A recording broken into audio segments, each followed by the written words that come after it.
The skies were sunny. The temperature, a comfortable 76 degrees. The place, the Rose Bowl, Pasadena, California.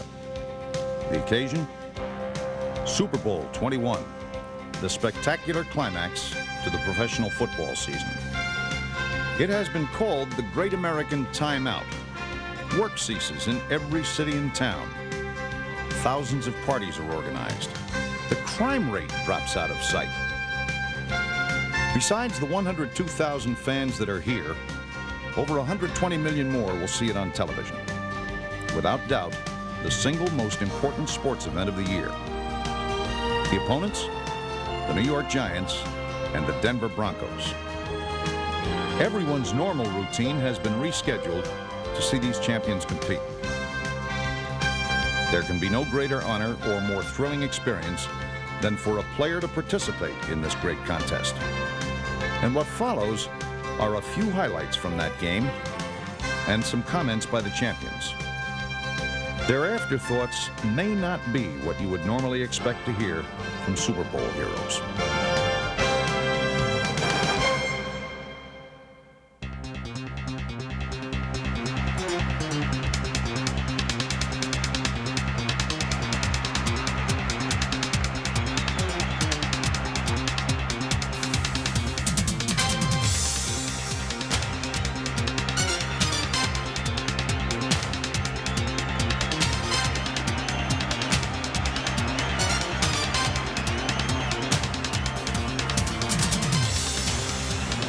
When I caught that touchdown pass in the Super Bowl, the first thing that came to my mind was to thank God.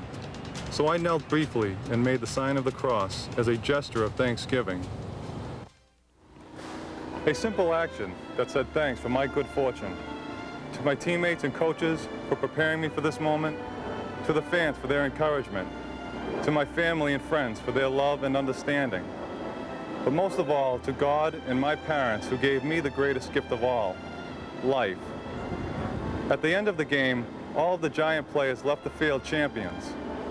Now with the abortion death squads allowed to run rampant through our country, I wonder how many future champions will be killed before they see the light of day. The sign of the cross can be a symbol for many things. I use it now in prayer for the condemned unborn.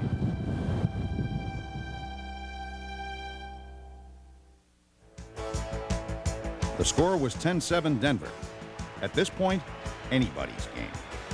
Then the Giants' senior defensive big play man stepped forward.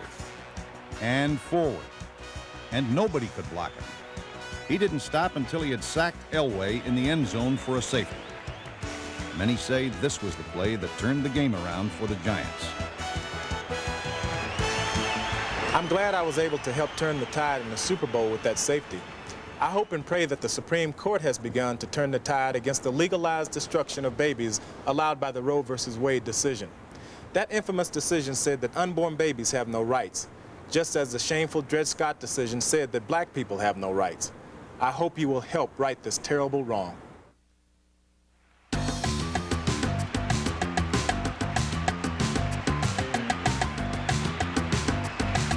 It was the perfect call. 2nd down and 6, late in the third quarter. Phil Simms handed off to Joe Morris, who faked into the line before turning and lateraling back to Simms. Simms then fired far downfield to Phil McConkey. McConkey was tackled just shy of the end zone. All my life, I dreamt of scoring a touchdown in the Super Bowl. And at that moment, I thought sure I'd lost my chance. But later, in the fourth quarter, I got another chance, and my lifelong dream was realized. I've always said, as long as you have life in you, you've got a chance. Unfortunately, when you take the life of a baby by abortion, it will never have a chance.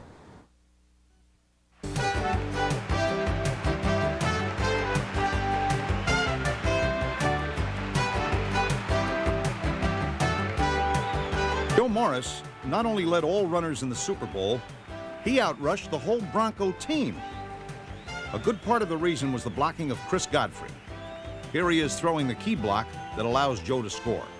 That touchdown in the third period really put the Broncos in a hole. It had increased our lead to more than 2 touchdowns. It took only 20 seconds to run that play and killed any chance they had in that game. In that same 20 seconds, an American baby was killed by abortion. Every 20 seconds of every minute, of every hour, of every day.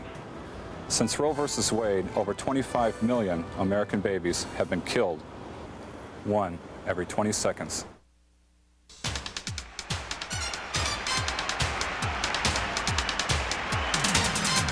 Led by the brilliant record-setting passing performance of Phil Simms, the Giants rallied from a 10-9 halftime deficit for a record 30-point second half, on their way to a smashing Super Bowl victory. Simms was a torrid 22 of 25 for 268 yards and 3 touchdowns. He not only set an all-time Super Bowl record of 88% completions, but an all-time NFL playoff record as well. For his super efforts, Simms was a landslide MVP winner. When I woke up the next morning and read those statistics in the paper, I was very pleased and proud. But there was another statistic in the paper that morning that didn't get the same coverage the Super Bowl got. I guess they thought it wasn't very important. It was just a little item that stated there are an average of 4,400 babies killed every day by abortion, or about 1,600,000 killed every year. Suddenly, my statistics seem very insignificant.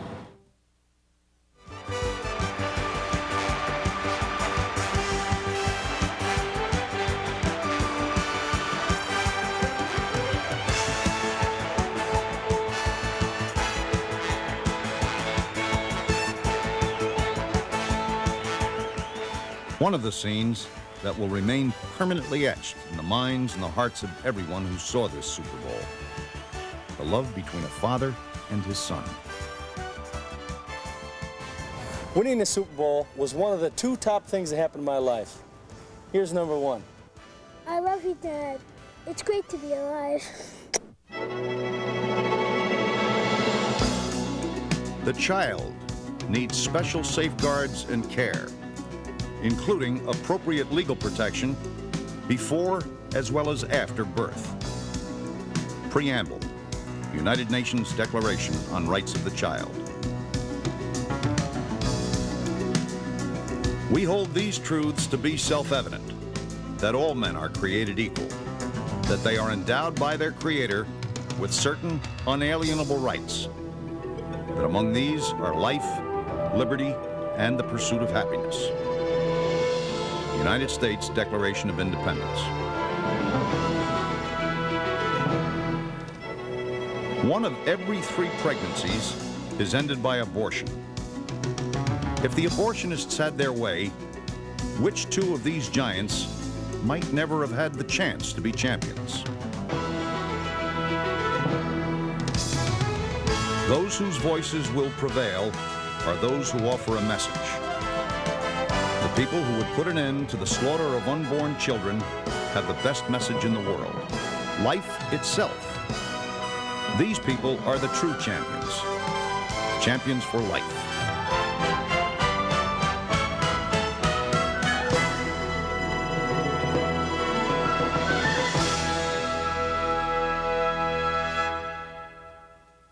If you would like to obtain your own VHS copy of Champions for Life, just send a check for $10 to the American Life League, Post Office Box 1350, Stafford, Virginia 22554.